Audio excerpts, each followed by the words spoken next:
right, we are live. Welcome, everybody. Thank you guys so much for tuning in. And let me just make sure the settings are good. Mic check. Perfect. All right. Again, welcome, everybody. As always, thank you so much for taking the time out of your day to watch the show. If you're new to the channel, welcome. I am Chris with Monsters Under Our Bed. We cover true crime mystery to the missing. Today we're going to be going over some new information with the unsolved case of Mercedes Vega. It's too bad this case doesn't get more attention than it deserves. That may change, maybe when there's more things that happen down the road. Apparently there are persons of interest now, which is huge, because this is a case that's been pretty quiet as far as law enforcement and what they have shared with the public, which has been absolutely nothing. And so, yeah, some big news.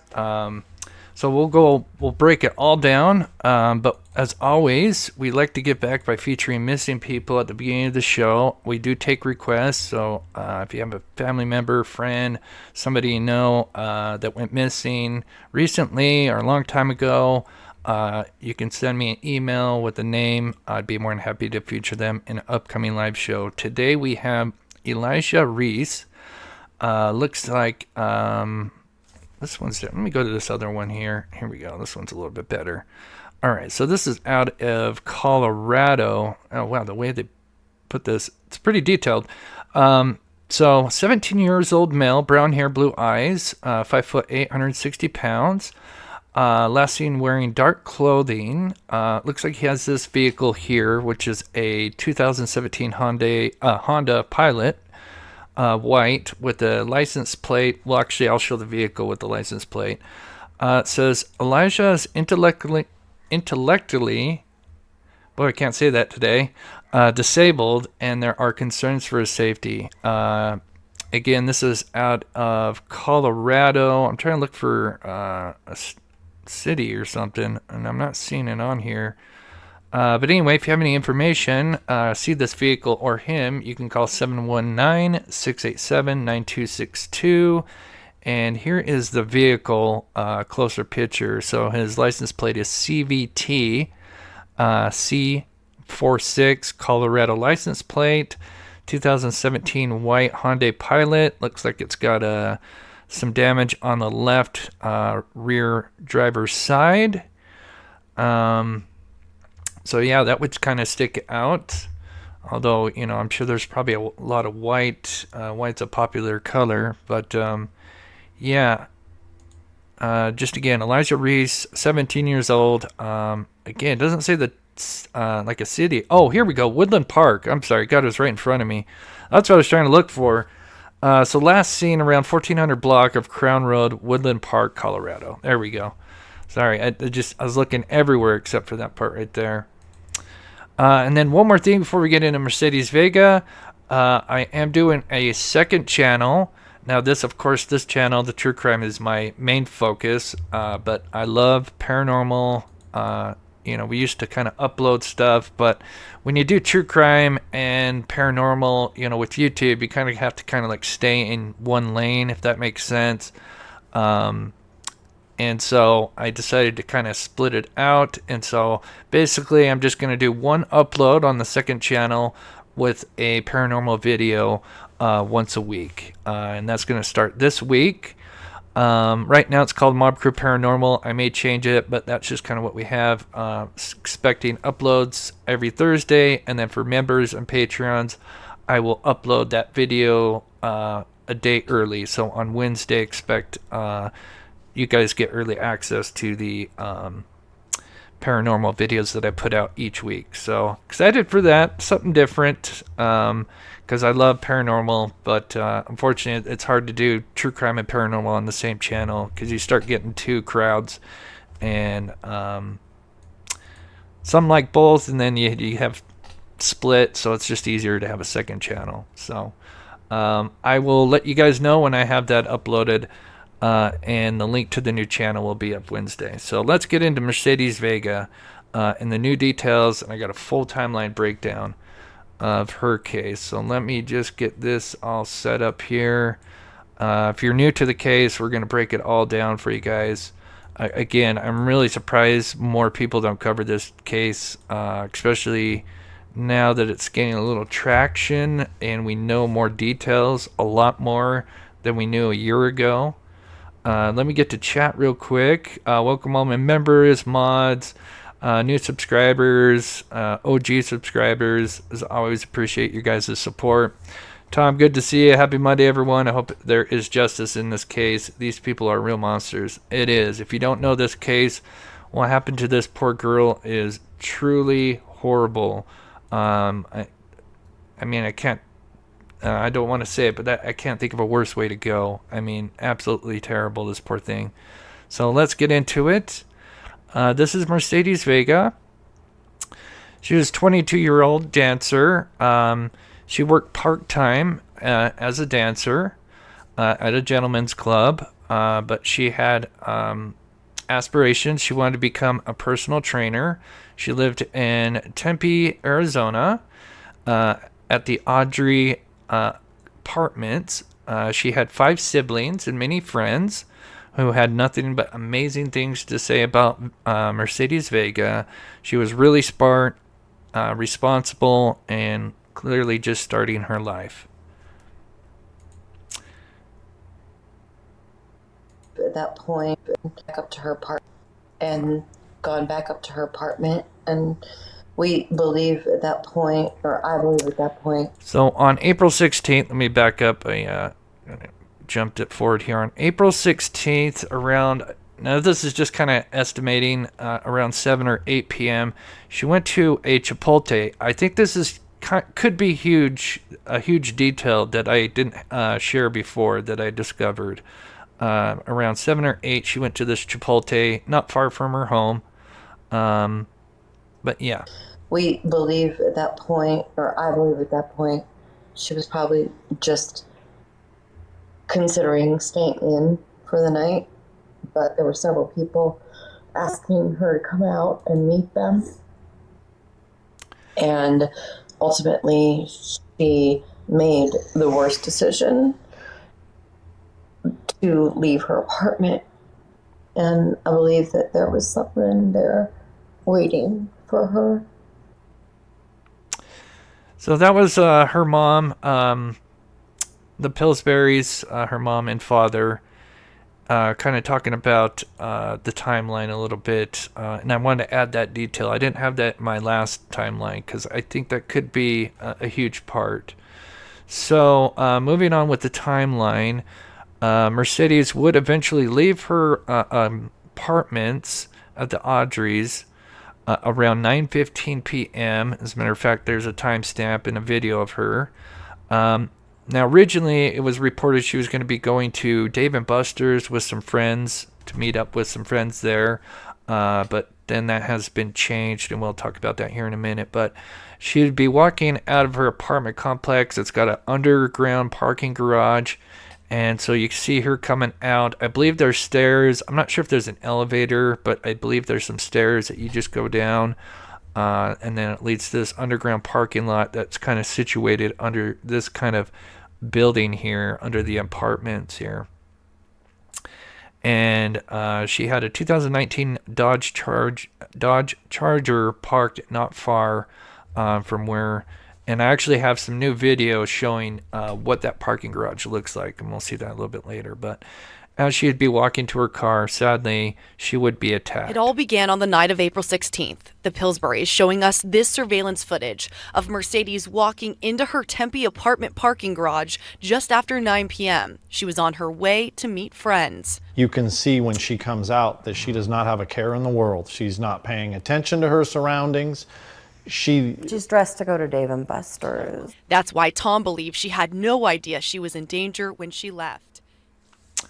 So, again, with the Dave & Buster's thing, apparently in some more recent, I mean, it's kind of old now, but apparently there was a article that says they learned that, and it says it here, through interviews, they learned that she apparently abruptly canceled the plans to go to Dave & Buster's and decided that she was actually going to go to work. Again, she worked part-time as a dancer, at the Gentleman's Club, exotic dancer.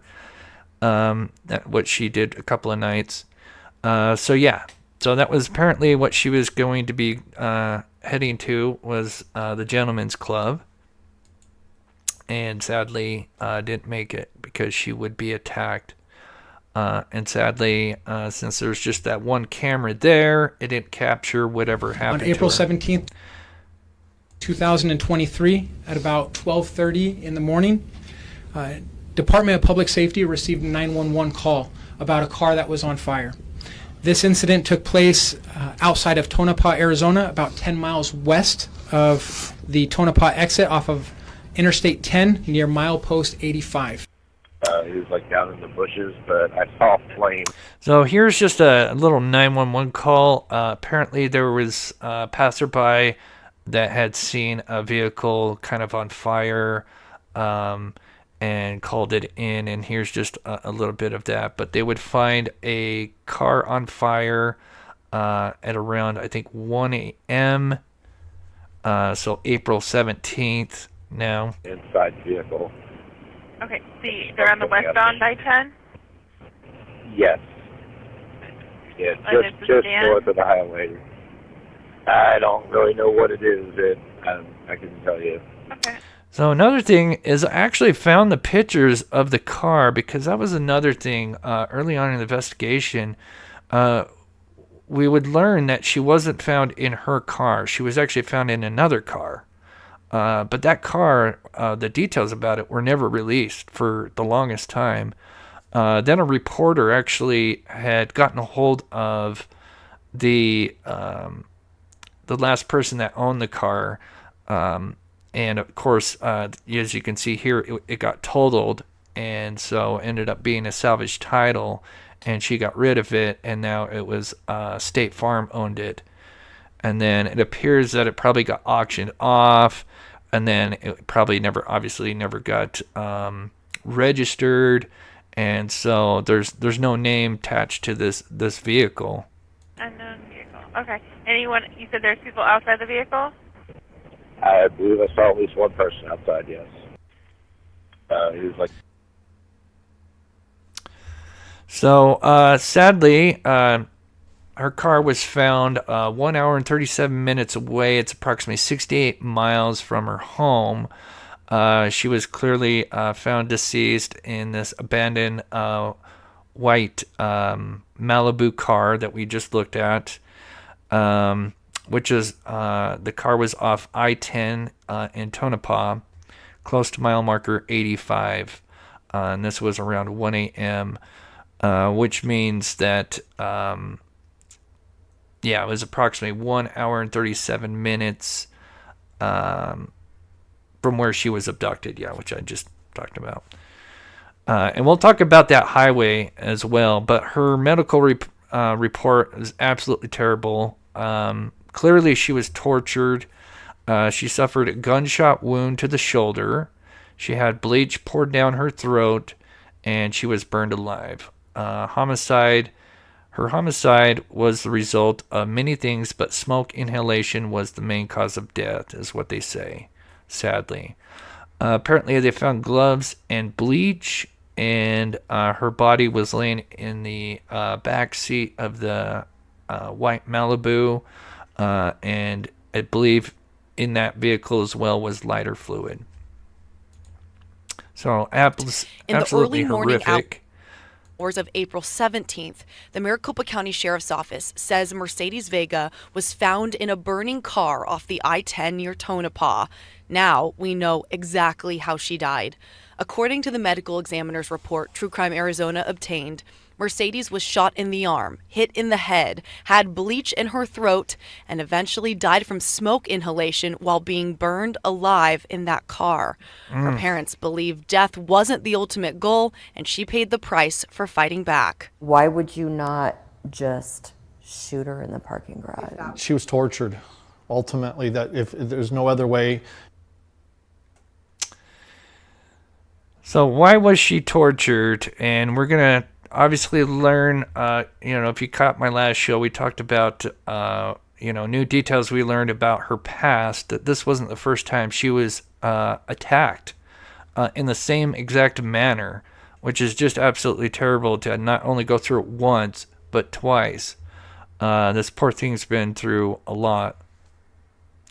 But this is where they would dump her car. They would find her Dodge Charger parked at this, it's called the Culinary Dropout. I believe it's a restaurant. And apparently they just abandoned her car there, again, which is not far from her apartments. And one thing that I wanted to do is I wanted to break down like what may have happened. So later on, as more people filter in, I actually built like a possible timeline of how this could have happened. So we'll get into that much later. But again, just so strange, and it's amazing that these people weren't caught. There would have to be at least 2 people involved in this. Because when you kind of break it all down, you've got multiple cars involved, so clearly you would need at least 2 people. So there's got to be at the very least 2 people involved in this case that are responsible. There could be more, but again, I'll break that down more. But this is where her car was parked, and from where her apartment was at. So it was just 7 minutes down the road. They would discover her car that same day on April 17th after they found her body. The car was kind of parked illegally. So when they ditched it, I guess they parked it in a no parking zone. And so that got called in, and so they were able to find the vehicle pretty fast.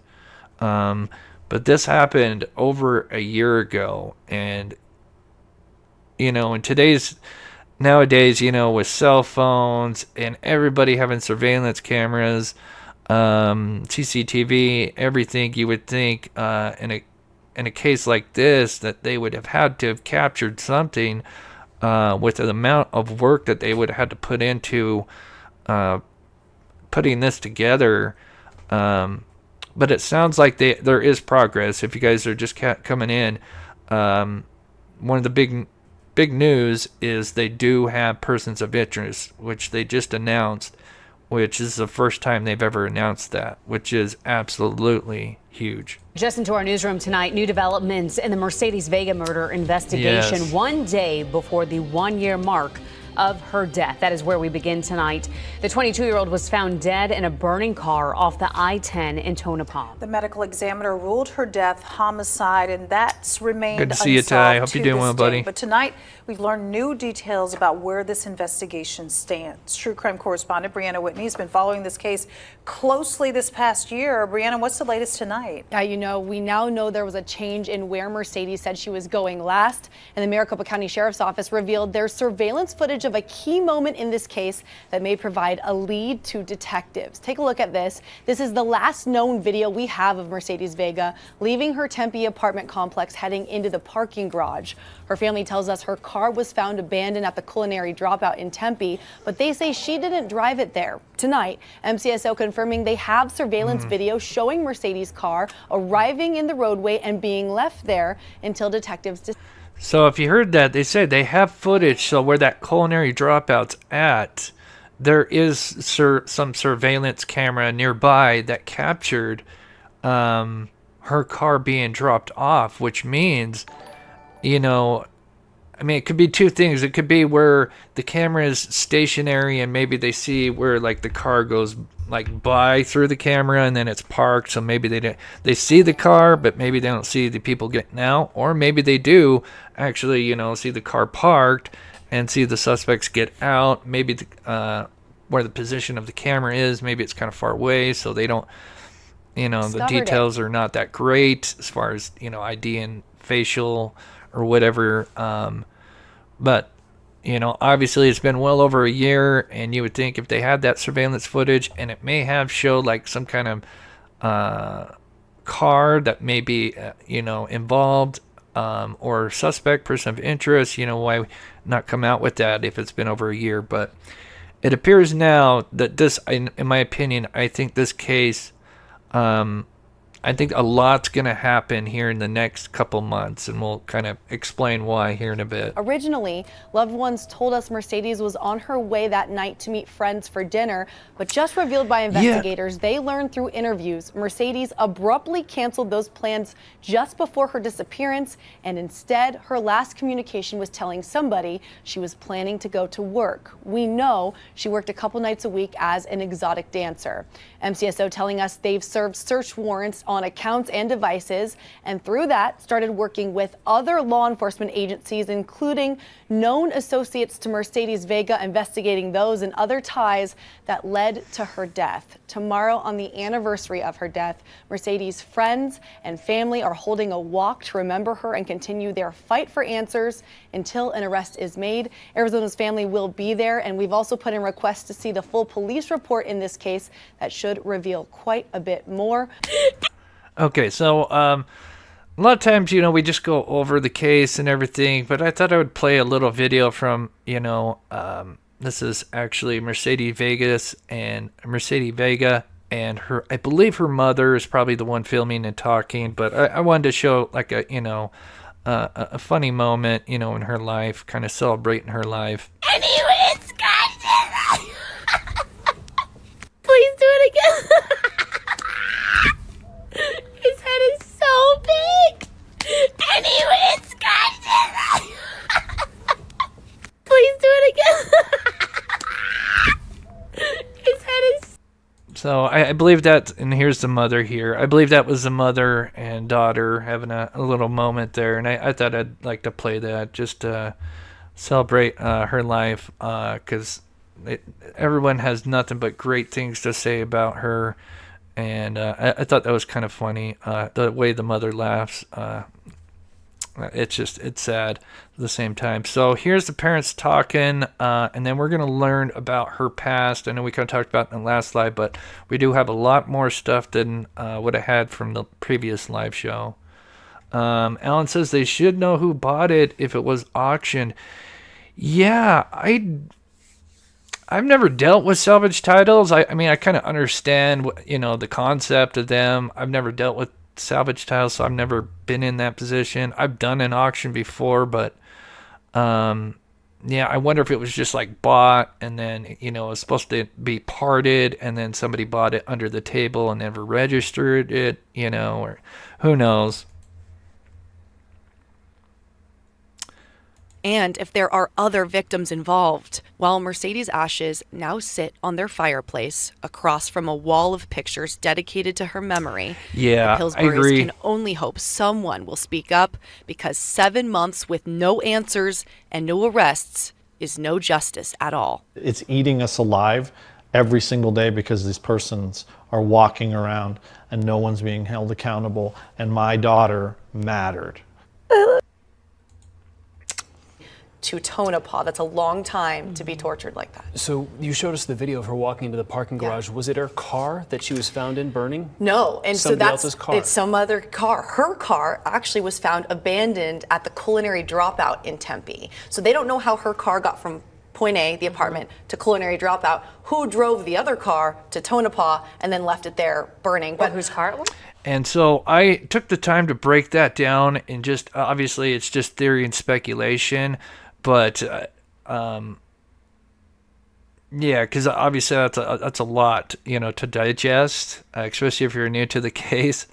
So I did do a visual breakdown, and that'll be a little bit later. I spent about 3 hours kind of breaking that down on a couple of scenarios, I think, of how they may have, how it may have transpired. Car was no, and so they're trying to figure that out too. There's a lot of moving parts here and a lot of unknowns. But her dad told me, he's like, they could have gone out just a little bit further off the road and left her body there, and nobody really would have known. But it was a show of a crime. They knew that this car was going to be found on fire, one of the most popular and busiest freeways from here to LA. I mean, somebody was going to find that. They found it quickly, and unfortunately, they just didn't.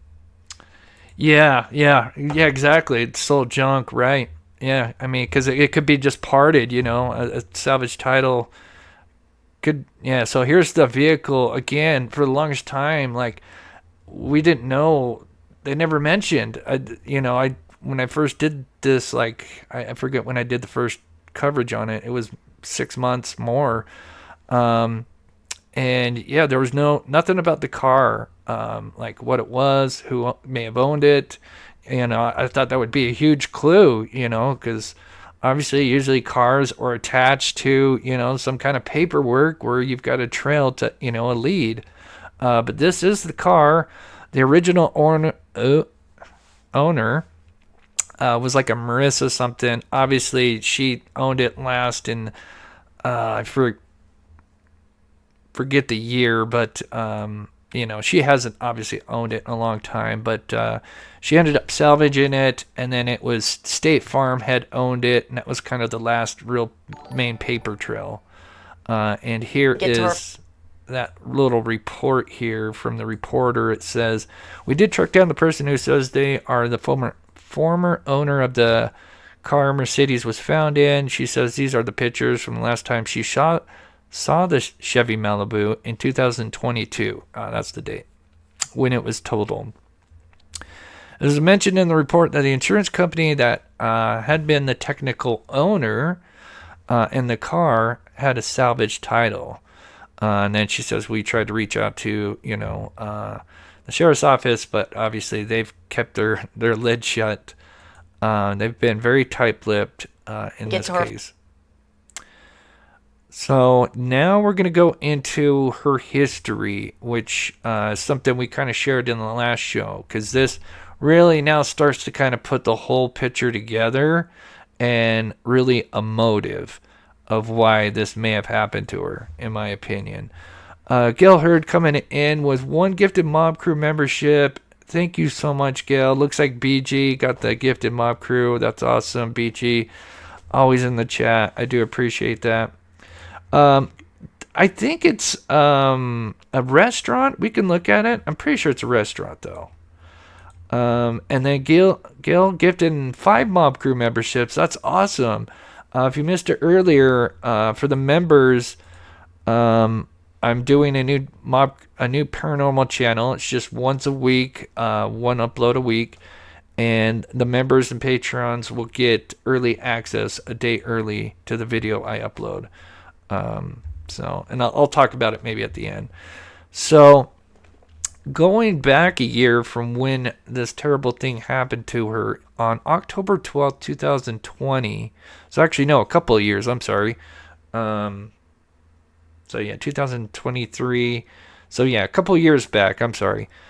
Vega Mercedes was returning home from her job. So at this time, she was working at the Gentleman's Club. At sometime 3:45, a man. Now she was just getting back to her apartment, and she was in the parking lot. So same thing, just like what recently happened to her. And a man dressed in black with a mask held her at gunpoint and demanded her things. He took her iPhone, key fob, $1,500, debit card, and much more. After unlocking her iPhone, because he had asked her to unlock it for her, or he asked her to unlock it for him. And then after doing that, she handed the phone to him, and he took off running. Because the man was obviously wearing a mask, she couldn't really identify him other than his height, eyes, and body type, and the sound of his voice. Poor Mercedes was so terrified that she actually never returned to that apartment complex. So can't imagine this poor thing literally going through what she went through last year, years prior. Same scenario, going to her car or, at the parking lot at nighttime and getting robbed.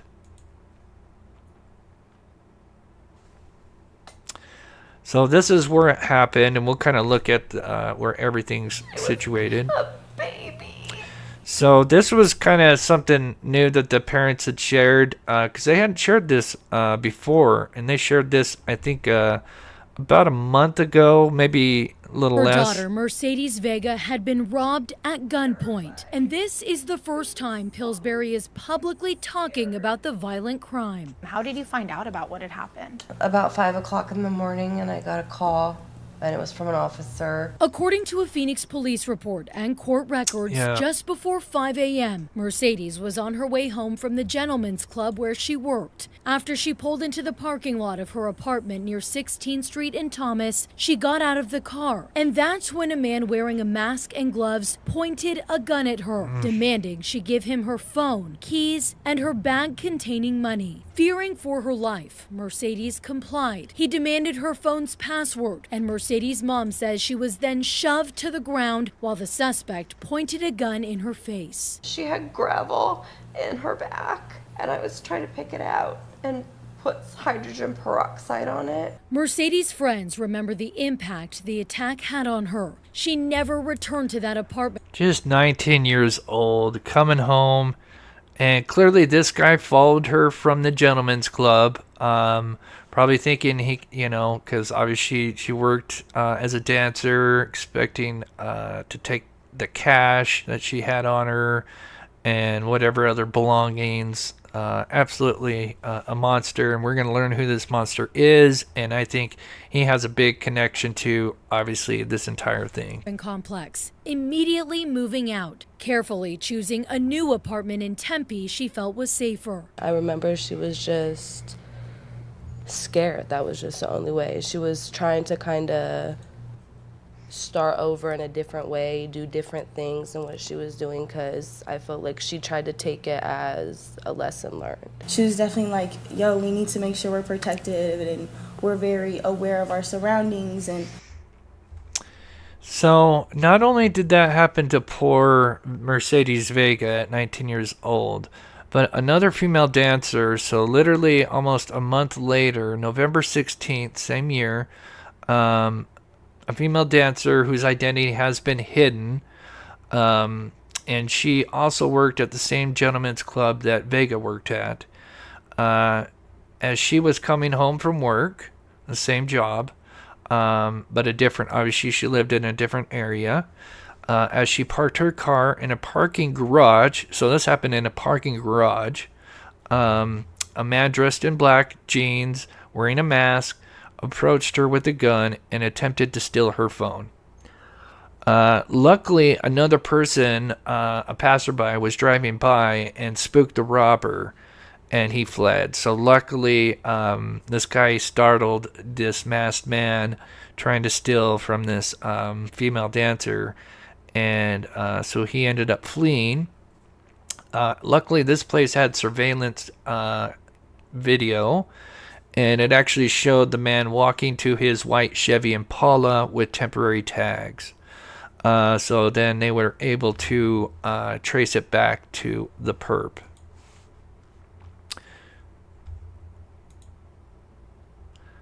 Maddie's mom gifted 1 mob crew membership. Thank you so much, Maddie's mom. That is so awesome. That is so sweet. Thank you so, so much. You guys are so amazing. So here we look at the map here, and so when Mercedes was living in a different apartment complex, this is where it happened here, and then the victim that we don't have the identity because it's being hidden right now happened over here. This is where the gentleman's club is at, and then some other things we'll talk about later, but now moving on to the person responsible. At the same club Mercedes worked at was targeted. Newly obtained documents from Scottsdale police show at 3:45 a.m. a man was seen on surveillance footage walking through an apartment complex parking garage wearing a hooded sweatshirt and gloves. And as soon as the woman got out of her car, the suspect approached her at gunpoint, taking off running when a passerby arrived. It was interrupted. Unfortunately, nothing was taken, and she wasn't assaulted. As investigators worked to solve the cases, Mercedes noticed activity on her cash apps. A person was trying to transfer money out of her account and into his. After police... So this was huge. So this is the suspect, and one of the ways he got caught, so he's not the smartest guy, and it's really a shame because this guy... got an interesting name, Cujo Young. He was actually a football player he actually had he had potential. It's really sad. He actually, I was looking at his Twitter account because I was trying to kind of look up some potential leads. But anyway, yeah, this guy, I think he got a scholarship and stuff like that. I think he played for Texas. Don't quote me on that, but this guy had, a future. I don't know what went wrong. It's really terrible. But anyway, not the smartest guy. He ended up using Vega's Cash App, and what he would do is he logged into her Cash App, and then he would send money to his Cash App, if that makes sense. And of course, his Cash App had his real identity. So they were able to obviously get a warrant for Square Cash, which is Cash App basically. And they were able to get the records and find out where that money was getting sent to. And that led to Cujo Young. When they ran his name, they found out that he owned a 2006 white Chevy Impala, the same Chevy Impala that was seen in the second attack in November of 2020. And so obviously putting everything together. So on December 15th, so that same year, a month after the second attempted robbery, they went to his address and they arrested Cujo. During his arrest, he was armed. They found out that he had actually returned to the Gentlemen's Club since the two incidences. So this is before his arrest and after he attacked those two poor girls. And he had came back because management had ID'd his car. Upon arrest, Cujo demanded a lawyer and did not speak with detectives. Yeah, luckily he was a very smart guy, and they were able to trace him back to his name. So before Cujo was booked into jail, they did a photo lineup. So this is where kind of the motive for Mercedes Vega, I think, kind of comes into play, in my opinion, and I think a lot of other people would agree. So before he was booked into jail officially, they did a photo lineup with Cujo Young and some other random persons. So they took his photo and some other people that kind of resembled Cujo, and they brought this photo lineup to Mercedes, who is now staying at a different apartment. And law enforcement lead then asked her to select the person who fit the best description of the robber. Just kind of like a lineup, but just with pictures. And Vega picked out Cujo Young's photo. There's not much in the report, but it does mention it reports that she picked it out because of his eyes and I think a few other things, but his eyes were kind of the big thing. There was no mention of the other This is the other thing, is there's no mention of the other victim that hasn't been identified taking part in this process. So keep that in mind. So right now, the only victim that's, gonna help put him away is Mercedes Vega. The law enforcement lead also did an audio interview at the same time after she did the photo lineup. Just kind of doing a, official interview and recording that and uploading it to the case files. Now, Cujo facing multiple charges, Vega being a witness in the case. This would show a clear sign of a motive to get rid of Mercedes Vega. Account and learned the suspect's vehicle information, they were led to Cujo Young, pictured here in his University of North Texas football uniform. Thank you, Mercedes April. identified him in a photo lineup, and Young was charged with armed robbery and attempt to commit armed robbery. Mercedes was a brilliant person and very observant. Following Young's arrest, he posted his Thank bail. you. $30,000 in Mercedes case and $15,000 in the Scottsdale case. This is a horrible situation that my daughter went through, not only once, but again. I don't know how they could give him bail. Now, keep in mind, this is 2020. This is when the pandemic was still going on. So, they were really all kind of trying to only take in the worst people at the time. So this guy got lucky and was able to post a bail. I wonder if it wasn't during the pandemic, if that bail wouldn't have been bigger, or the judge would have ruled on something different, considering that he did this twice and he was seen again at the Gentlemen's Club. I should have never let this guy out again until he faced, a trial. She was murdered. Mercedes would never get to see justice. As she and her family awaited trial, she was murdered. So yeah, as it says in that, on December, so look at that. He was arrested on December 15th, and 9 days later, he makes bail, where he's got $30,000 for Vegas case and $1,500 for the Scottsdale victim, which is the unidentified victim. Now, this is where, he, obviously, so he's out, so he's allegedly wearing an ankle monitor, which I'm sure he did when they first released him, but it's unclear how long he had to wear this ankle monitor. There's been kind of conflicting reports on that.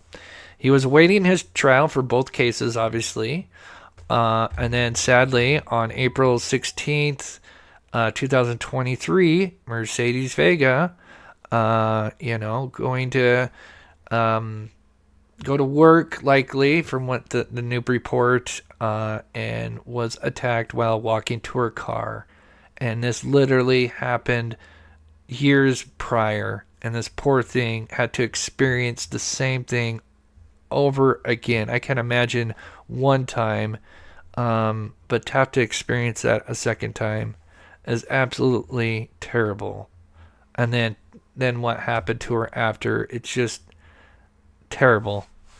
Cujo would be arrested again that same year later on, unrelated, in November of 2023 for selling a bunch of pills.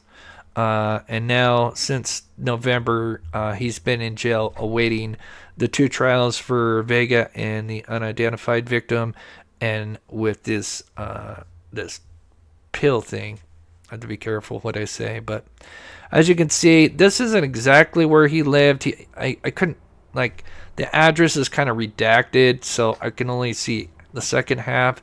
So he kind of lived on a street that kind of goes along here, so he could have been living anywhere in around this area here. But you can see this is kind of where he was at. This was where Vega was originally attacked years before. The other victim a month later, and then 3 years later, this is where Mercedes moved and was attacked. So everything's all kind of fairly close. The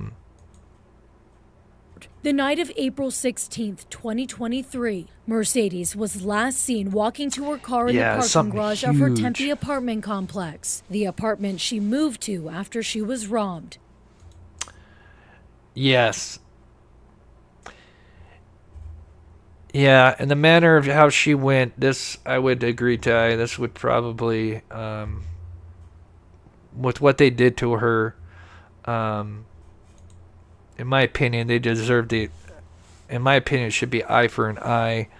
But anyway, here is footage of what it looks like. So as we can see, obviously, since it's a stationary camera, we don't see what this parking lot looks like. So somebody had went out there and actually filmed what it had been like for her perspective to walk to her vehicle and where it was parked at. After she was robbed.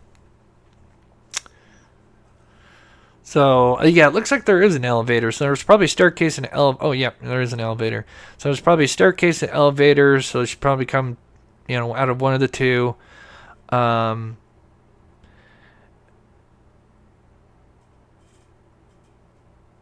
And she would have continued walking. And according to this person, I don't know. Maybe they knew exactly what parking stall she had. But I'm assuming that she was parked here in this stall here, and likely walking to her vehicle. She was attacked. There was blood found on the ground. Now, this is what's interesting, and we'll talk about it here in a minute when I play the report. But there was blood on the ground. I don't know how much, but clearly she was hit, maybe over the head. But just kind of another, putting the two videos together, just to kind of give you a perspective of what it would have been like. I don't like parking garages in general. I don't know about you guys, but I don't like parking garages. I feel unsafe when I'm walking through them.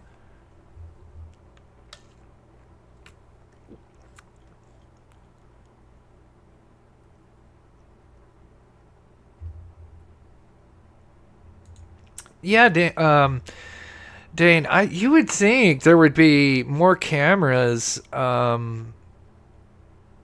but as far as we know, there could be more, and maybe the law enforcement is keeping that close to the vest, but yeah, you would think there would be more just on the outside of the buildings, somewhere. Mercedes Vega murder case shows the young woman was attacked in her apartment parking garage one day before she was found burning alive in a car. Late tonight, the Maricopa County Sheriff's Office confirmed that blood found in that parking garage is a match to Mercedes.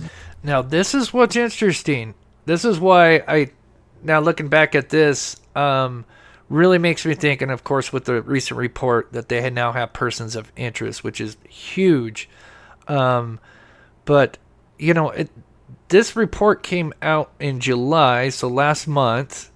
It's been over a year. Like, why did it take a year for them to do a DNA test on the blood pool? Why wasn't that done, shortly, after her, her tragic murder? Why wasn't that all done then? And so it makes me think that, that they were looking into leads. Now they, started possibly finding persons of interest, and now they're building their case. Would be my suggestion. Let me know what you think in the chat. But why wait a whole year to now report? Oh, we just learned that the blood was hers. To me, it seems like they're trying to put the case together, and that's just, of course, my opinion. But it's kind of weird last year that's announced this year, and that's not something that was done, shortly after the murder. Crime correspondent Brianna Whitney has been on this case from the very beginning. Brianna, what did you find out today? Yeah, so this new information confirms Mercedes Vega was attacked and badly hurt inside the parking garage seconds after we see her here walking to her car on surveillance footage. That's the last time she was seen alive. Her parents believe the little bits of new information we're learning means her murder is closer to being solved, but it's unfolding at a time where they must also be Mercedes' voice in a different court case where she was a victim years before her death. New tonight, sheriff's deputies confirming blood found on the ground at Mercedes Vega's apartment complex next to her parking spot in April 2023 was a match to her. Based off the way the car is parked and where the blood splatters were, I believe she was turned backwards and opening her door, and they hit her from behind. So the blood would have been clearly right by that parking stall whoever was did that video walkthrough. So yeah, clearly, and like I said, I have a breakdown that I put together that will kind of explain how I think they did this. Gail Hurd, good to see you at the Fixed Dinner. Justice for Mercedes and the mob crew. Awesome mods and chats. Welcome new members. Don't forget the GoFundMe. Thanks. Be safe. Thank you so much, Gail Hurd. Appreciate the support and the memberships. Parents Erica and Tom Pillsbury say shortly after she was found burning alive in a car off the I-10 near Tonopah, they went back to the Aubrey apartments in Tempe to retrace their daughter's steps. Erica says she saw a tennis shoe blood print and had hoped it wasn't Mercedes because she often wore heels or flip-flops. But when they saw the surveillance footage of her walking to her car in the parking garage on April 16, 2023, her heart sank. I saw that she was wearing tennis shoes. completely further confirmed Yeah, I to didn't me even think about that. that it was her blood. The Maricopa County Sheriff's Office says Mercedes was found the next day, miles away in a burning car. Her autopsy showing blunt force trauma, a gunshot wound, and bleach in her throat. That parking garage crime scene in a place her parents thought was safe for their daughter. We purposely went to Cadence and, what she was really focused on. Despite Mercedes. Yeah, that's what's terrible. Is so, obviously the first incident that happened when she was 19, they literally were trying to find her a better place that she felt more secure, and with this underground parking lot, with, some surveillance cameras, obviously not enough. And just, it's so sad. Death years later, this armed robbery case is still in court, but keeps getting delayed. As of now, a trial is set for early October, but Erica says whether it makes it to trial or ends in a plea deal, she will read Mercedes' victim impact statement in front of the suspect. So this was what's huge, is Mercedes herself had a victim impact statement written for the Cujo Young trial. So keep that in mind, again, along with being a witness. So clearly a huge motive, and he was out during that time, even though some reports say that he was on an ankle monitor at the time of her murder, and then there's some where they say they're not sure if he was on an ankle monitor. Her daughter's voice in court. She sounded so strong, and I'm going to feel empowered by her to read it and take her words, and the fact that he's going to have to sit there and listen to them. She'll be right there with me, and I know it. The next status hearing in the armed robbery case is later this month. Young was arrested in November of last year in a separate Tempe narcotics operation and has been in custody ever since. MCSO says right now they cannot link Cujo Young to Mercedes Vega's death. They say at the time of her death, Young was not in custody, but was wearing an ankle monitor. Derek, I'll send it back to you guys. Brianna.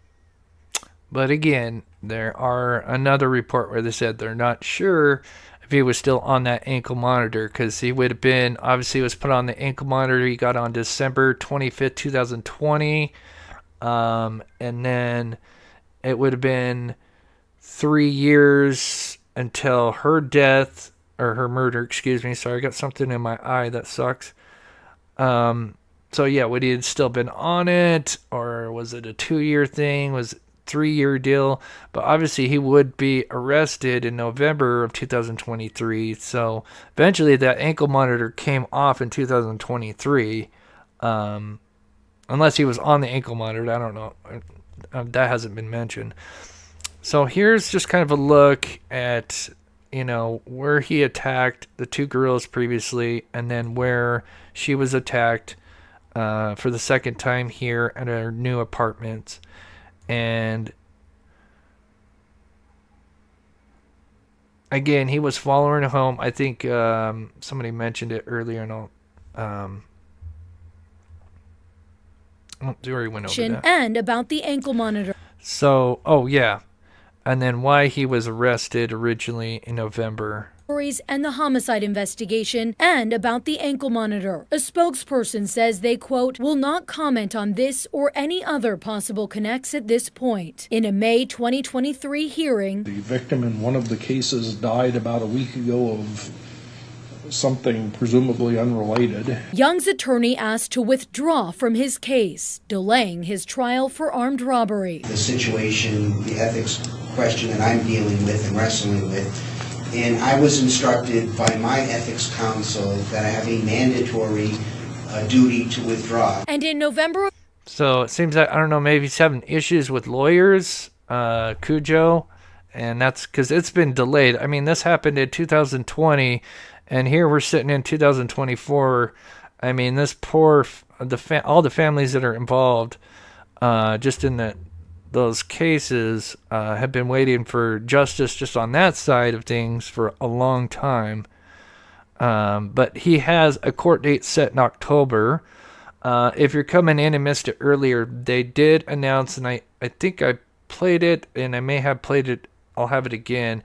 But they do have persons of interest, plural, persons of interest in this case. This was literally announced, I think, yesterday, maybe the day prior, but that's huge. Of 2023, he was arrested in a Tempe police narcotics operation, accused of facilitating a large-scale drug transaction involving around 40,000 pills containing fentanyl. Jesus. 11 other defendants have been charged in the case, and while some have been offered plea deals, Young has not. He's been held without bail ever since. I'm very grateful that he's sitting with no bond. Young was supposed to go to trial for the 2 armed robbery cases this week, but in a new development, after changing attorneys again, it's now been pushed to October. We all just miss her so much. Mercedes is no longer here to aid in his prosecution.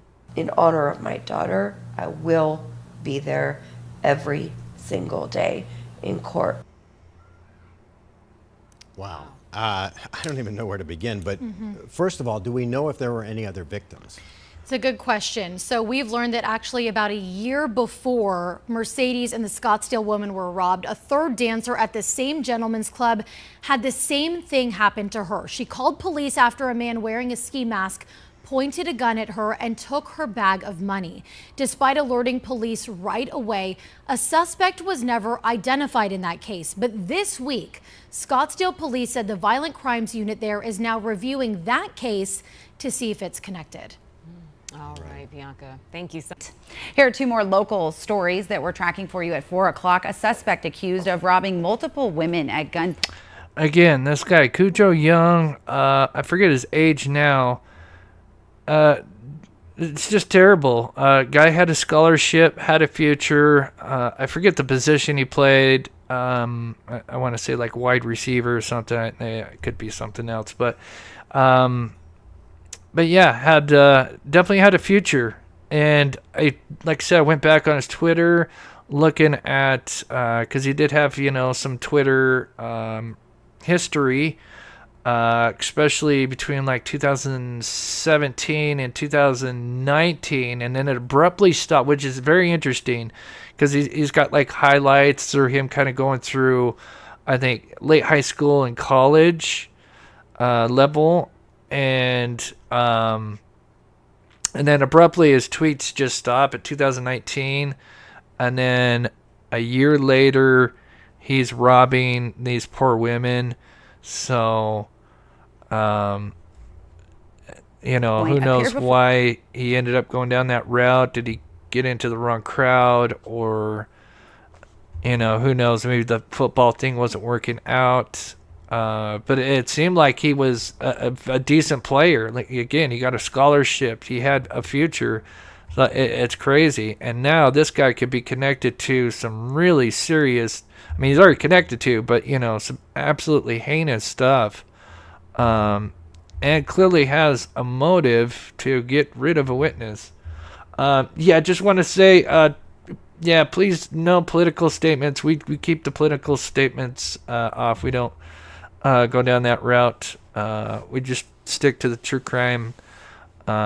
We do like opinions, but we don't do the political stuff. For a judge this morning, Cujo Young is charged with armed robbery for allegedly targeting women who worked at the same gentleman's club, following them home, then robbing them. Now, one of those alleged victims is Mercedes Vega, who was murdered last year, and her death remains unsolved to this day. After changing attorneys multiple times, Young's newest lawyer was in court today asking for the judge to push the scheduled trial back so he can get caught up on the case. The state, on the other hand, wants the trial date moved up. Young is due back in court in August, and right now the trial is set for October. All right, so here it is, and here I'm going to play the report, which is absolutely huge. I think it came out yesterday. Family told ABC that they believe it shows the last time Vega was seen alive, April 26th.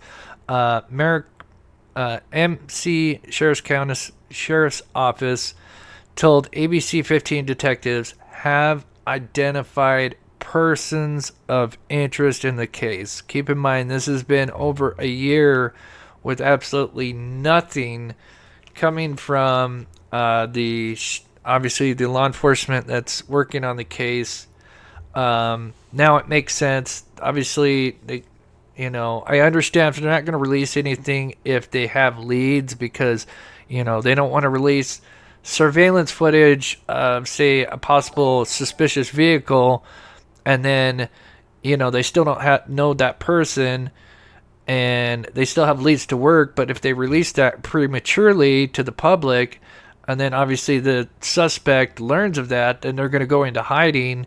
And so obviously, there's reasons why they're going to keep stuff close to the vest. So, there's always two sides to everything. But that's huge news. And here's the short report here. And then I'm going to break down what I think possibly happened. And I realized my child was murdered. The mystery of who killed Mercedes Vega, full of twists and turns. We will not rest until someone is convicted of my daughter's crime. I will not be quiet. My wife will not be quiet. The Maricopa County Sheriff's Office says the 22-year-old was found dead in a burning car off I-10 near Tonopah in April 2023, but that car wasn't her own. Report a car fire. He's off on the side of I-10. Tom and Erica Pillsbury believe their daughter was taken from her Tempe apartment complex parking garage and say her car was dumped not far from where she was living. She was tortured and she was ultimately burned alive. For the first time, MCSO confirming this video is part of their investigation. Family believes it shows the last time Mercedes was seen alive. MCSO also telling ABC 15 detectives have identified persons of interest in the case. The one thing that helps us a lot. Man, that is just so huge. I can't imagine what the family and friends of the family hearing that news that they finally have persons of interest, plural. And it was always suspected that there would have to be at the very least two people involved to pull this off. And I'm going to explain why for those, because this would be kind of, I wouldn't say complicated, but, there's a lot of moving parts to what happened to this poor girl for them to pull this off and to get away with it for as long as they did. Out of time, so they didn't find any DNA in the white car. I'm assuming you're talking about the white car that they put her in. I'm assuming because they tried to burn the car down. I've never seen any footage of the actual car, like what was left of it. It didn't sound like it completely burned down. It seems like, luckily a passerby got there fairly soon, so they could put it out. So maybe, that preserves some stuff. There could have been, obviously they've never mentioned it, and I doubt they would probably mention it, at this time, because they've already kept everything close to the vest. And if they got their leads and they're, catching, if they've got leads that are panning out, then obviously, they're going to not say anything, which I understand that. But, I do understand on the other side that it frustrates, the family and, the people invested in the case. We have to be our daughter's voice. As they wait for answers, her parents preparing to fight for justice in another case. Court documents show in October of 2020, Mercedes was the victim of an armed robbery in Phoenix years before her murder. She was 19 years old. She was a teenager, and it was a horrifying, terrifying experience for her. Her parents say that prompted Mercedes' move to the new apartment in Tempe. Erica says her daughter ultimately picking suspect Cujo Young out of a lineup, even preparing a victim's impact statement before she was killed. The robbery case now moving through the court. My wife wants to read the impact statement and be there, and because he needs to pay the consequences. Young, now 28 years old, currently facing a long list of charges. The case involving Mercedes facing delays in court. MCSO only saying they are aware of the case, confirming Young was out of custody but on an ankle monitor when Mercedes was murdered. There is no known connection between Young and Vega's murder. I love her.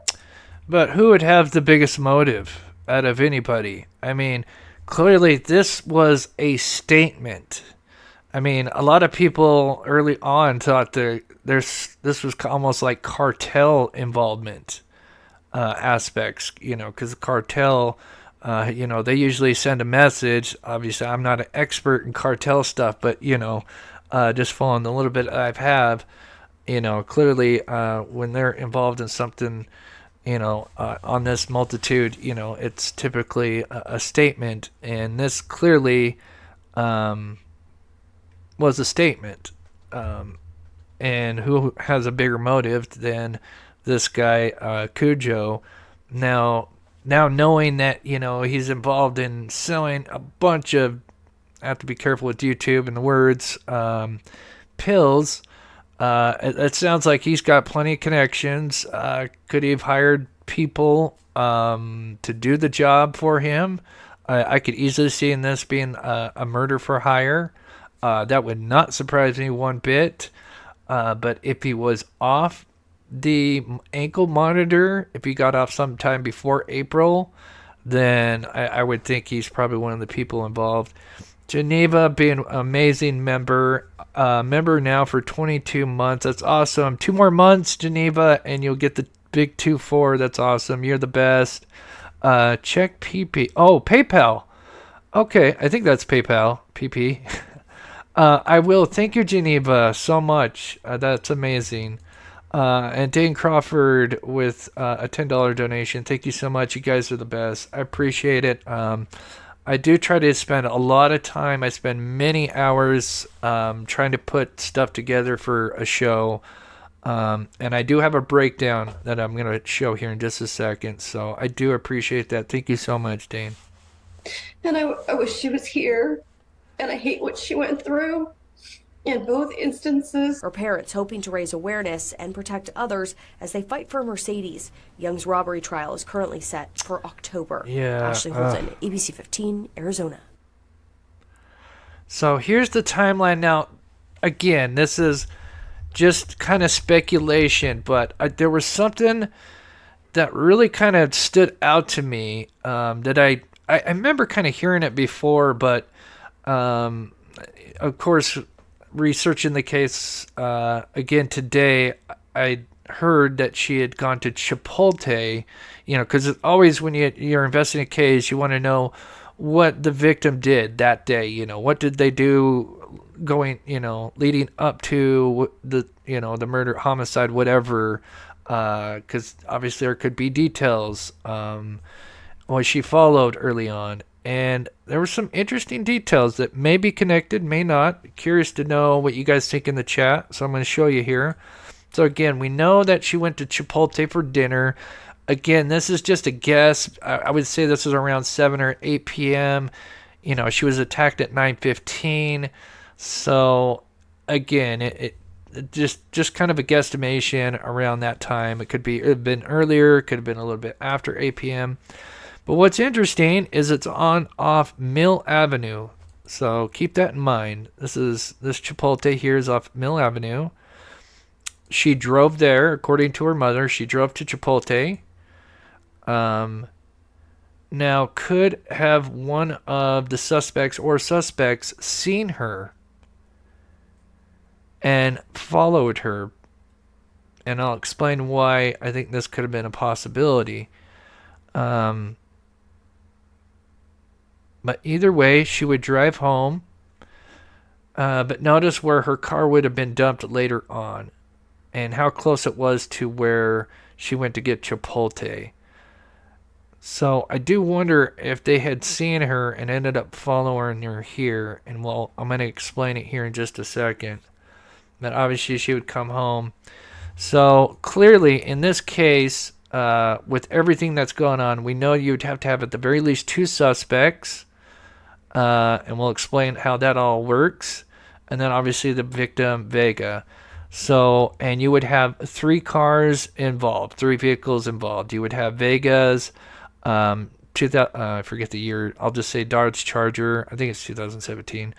Then of course we have, would have the main suspect's vehicle 1. And then we would have, even though it's green, would be the Chevy Malibu that has the the salvage title that's not connected to anybody. So how would that all work? So one possible theory that I have is perhaps they saw her at the Chipotle. Maybe they had been following her before, but perhaps they saw her at Chipotle. So obviously we'd have two cars with the suspects. Perhaps they left the white Malibu near the Chipotle on Mill Ave. They both got in the vehicle here, suspect vehicle 1. They followed her back, and they waited in the parking garage. Perhaps they knew, maybe she had kind of a certain time when she went to the nightclub. Obviously, I'm assuming she did dancing in the evenings. So maybe there's a certain time that she would go. So maybe they kind of planned on that. And so sadly, she would be walking. The two suspects would be parked there. Now, there would have to be two suspects for sure. Because we're going to have two vehicles, and clearly she's going to be incapacitated, so somebody else has got to drive her vehicle. So no matter what, there's got to be two suspects, unless a suspect was just dropped off. But yeah, just on this theory, I think maybe they parked close to her car, probably maybe right next to it. She goes to open up her car. She gets hit over the back of the head. That leaves a little bit of pool of blood, which they had later determined as hers. Now, I think I just redid it. So now, obviously, she's incapacitated. They would most likely throw her in the main suspect's vehicle's car. I would think that would most likely be the case. Then you would have one of the suspects now take her car and keys and take her vehicle. And then from there would drop her car off at the Culinary Dropout. And that is off Mill Avenue, which is just down the street from Chipotle. Again, this is just a theory, but the overall general scenario would have happened something like this, because you would have to have two people, because clearly they're driving her car, and I doubt that they would park her car in a very busy area with her in her car and then have to pull her out and put her into a second suspect's vehicle car. I highly doubt that. So I'm sure they probably kept her in the first suspect's vehicle car. The second suspect parks her car at the Culinary Dropout, which is parked in an illegal parking zone, but obviously they're in arrest. So as you can see, this is the Culinary Dropout. I believe it's a restaurant, or maybe it's a school. I'm not sure. I know I researched it once, so don't quote me on what exactly is. But this would be where the car would be. So considering there's apartments and this place across the street, I think had been built by then. And so this is a very heavy trafficked area. So I doubt they would have her in her car and pull her out and, get her into another car. I think that would, wouldn't be very smart. So I think she was already in a second car. This guy would, or person of interest would park their car. Then they would obviously then get into the original suspect vehicle 1 car. And now they would go and drive to where the white Malibu vehicle was, which could have been parked nearby Mill Ave, and that's probably could be the reason why they dropped her car off there, is probably because this car was close by. And then one driver would obviously get out to drive that car. She would still maintain being in the suspect vehicle 1 car, and then they would get on Interstate 10 and drive 68 miles to mile marker, I want to say 83 or something like that. And then from here, clearly then they would do these terrible things to her, and then set the vehicle on fire. And what's interesting, for those that don't really know about Phoenix in this area, I'm going to pull up Google Maps real quick and just show you something interesting that somebody mentioned, and I was like, oh my gosh, I didn't even think about that. So let me just pull this up, and let me just show you. So this is Interstate 10. What's interesting about Interstate 10 is if you continue heading west, this actually takes you into California. This is a pretty major highway that people use back and forth to go to California to Arizona. So it's possible that they probably parked that one car and then they just ditched, and maybe they had plans to just head to Cali. Again, that's just purely speculation, but I thought that was kind of interesting that, you know, that is a kind of a major highway that connects to Cali and Phoenix, Arizona. Then there would be the second scenario, which would be just as likely and almost a little bit more likely, because it is a salvaged vehicle, or salvage title, and clearly in some rough shape. Maybe they fixed it up a little bit. So clearly this car was never registered. So would you want to risk driving this car over 100 miles to, you know, that's where you're going to be involved in, you know, a terrible homicide? So the other scenario would be is if they just left that car either nearby, or even parked it where they ended up, you know, putting her in there. That would be just as likely, if not more likely, just because, you know, you won't want to risk driving a car that doesn't have registration, license plates, anything like that. So maybe this car was already kind of dumped there. And then really you would just kind of have the same scenario where they follow her home, and maybe not even follow her. They just show up sometime before 9:15. And sorry, that's a little bit slower than I wanted it to go. And then they attack her. Same scenario. Again, you would have to have two people, so you'd have two drivers. And then the only thing you would have is you just wouldn't have the vehicle there because it's already parked off Tonopah. And then they ditch the car. And so really just kind of same scenario, except they just leave the car where they would eventually dump her body and burn it. But that would be kind of the basic breakdown of how it went. Now, there's plenty of other different ways it could have went down, but I thought I would kind of put that together just to kind of show you how that would kind of transpire. Which, oof, that's a lot to do. And it's amazing these terrible monsters have been able to get away with it for this long. But now, I think without a doubt, they know who these people are. Again, they just recently said they have persons of interest. They did the blood analysis a year later. So to me, that seems like they're building a case, building their, investigation.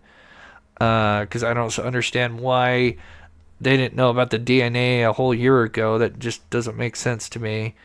Unless they were just kind of stalled at that time, and then things opened up. And here in the Valley, sheriff's deputies found a...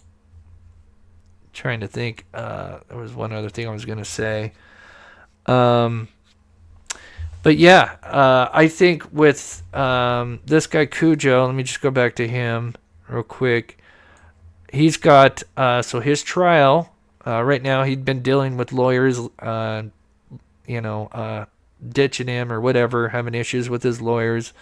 So the trial's been pushed back multiple times.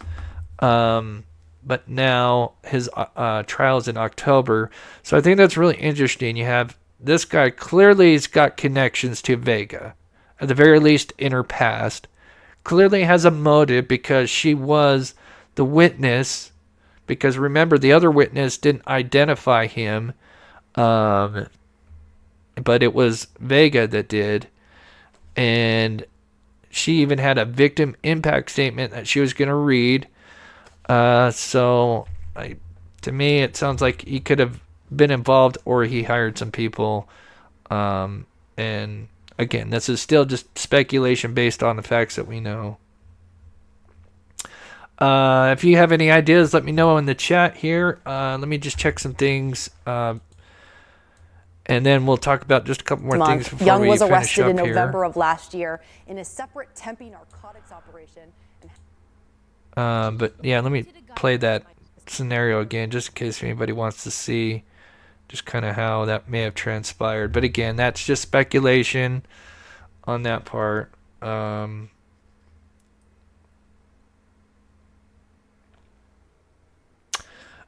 Geneva, thank you so much for the PayPal. That is so awesome. Oh, I'm so sorry to hear that you've been sick. I hope you're feeling better.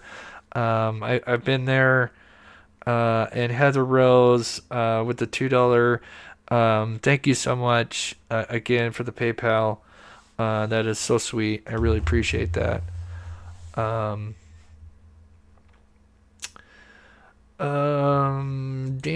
Deanna, sorry, I always say Tina. Deanna May, great point about the car. Yeah, I mean, it's just a theory, but yeah, they could have forced her in the trunk. Yeah, I mean, definitely, for sure. Tim Bray with the $5 donation. Thanks for covering this case. I don't feel it's received as much attention as it should. Great job. I so cannot agree with you more, Tim. I really hope it picks up when they announce the persons of interest and this guy goes to court. I think it's not, I don't think it's coincidence that this guy's got a court date coming up soon and now all this stuff is coming out. You know, it's been a whole year where there was really nothing, you know, and then recently they talked about her past. We didn't even know about her past until recently. You know, the parents, I guess, kept that tight-lipped. I'm assuming they didn't mention that story because of Cujo, and maybe it's because they wouldn't want to spook, possibly if he's has others involved that are connected to him, they didn't want to spook, you know, the persons of interest. So it all kind of, you kind of, you know, I think there's definitely things that make sense in why they had kind of waited, and now why there's just tidbits coming out, and it's just on the eve of his trial here. So I think there's going to be more to come, and I really hope it gets more attention, because what happened to her is truly terrible. Di Quinto, I want to thank you, Chris, along with Ty, for all the hours you guys put in for Dylan. Thank you. Yeah, we worked, right now we're also working on Aidan's case. Ty's been out there recently. Unfortunately, I'm kind of in terrible financial, not terrible, but, you know, just not the best financial situation. So, but hopefully, because of donations and stuff, I'm going to get out there next weekend. So I do appreciate you guys donating, the ones who can. I know not everybody's in the best financial situation, but if you would like to, there are, you know, Venmo, PayPal, and I do have a GoFundMe. Links are in the description and in the chat. And then one last thing, if you missed it earlier, we got a second channel that's starting this week. Right now it's just called the Mob Crew Paranormal, because I love the paranormal. And so I'll have a link for the new channel in my next live Wednesday, and this is still going to be my main channel, my main focus. I'm really just uploading once a week, but for the members of Patreons, they'll get early access a day early to the upload. And yeah, I'm gonna kind of try a couple of different things out. You know, I know there's like top fives, ghost stuff. there's breakdowns of actual stories. I'm going to do a little bit of both and see which people like. And yeah, it's just once a week thing. But yeah, I'll have the link for the new channel Wednesday. And yeah, I think it'll be a lot of fun for those who are interested in paranormal. I think there's a lot of people that are invested in true crime and paranormal. So we're going to have a little bit of both.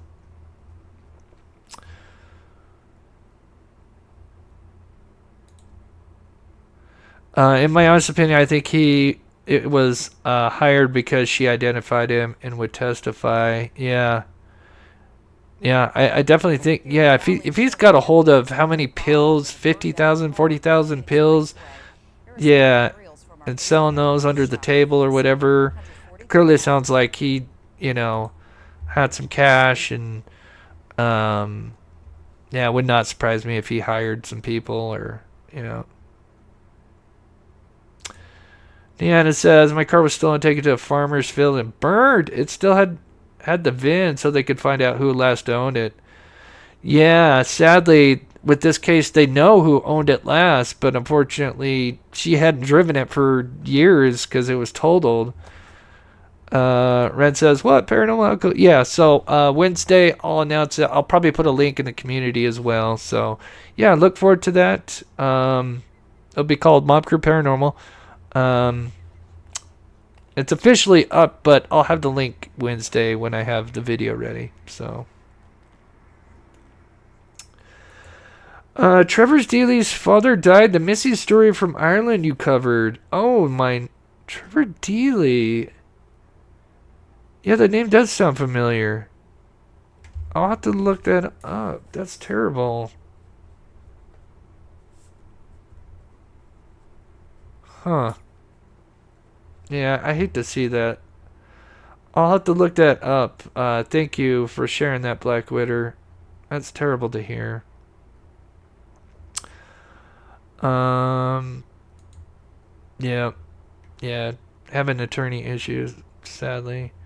Leanna Fordsburg, thank you for becoming a member. I don't know if I thanked you earlier or maybe you were gifted, but that's awesome. But I think we're going to finish there. Again, thank you to my wonderful mods, Copper Horse D, Karen. I don't think Jennifer was here tonight, but I do appreciate you guys, as always. Thank you to my members and Patreons that support the channel, and to everybody else in here taking the time out of your day to like, comment, subscribe. It means the world to me. So, with that, we're going to head out. We'll probably have a video out tomorrow, and then a live show Wednesday. And then I think we may go out. I might be able to go out this coming weekend for Aidan. Hopefully, if everything works out. So, all right, guys. I hope you guys have a great rest of your Monday, Tuesday, Sunday, wherever you're at in the world. Be safe. Take care of yourselves, and we will see you guys very soon.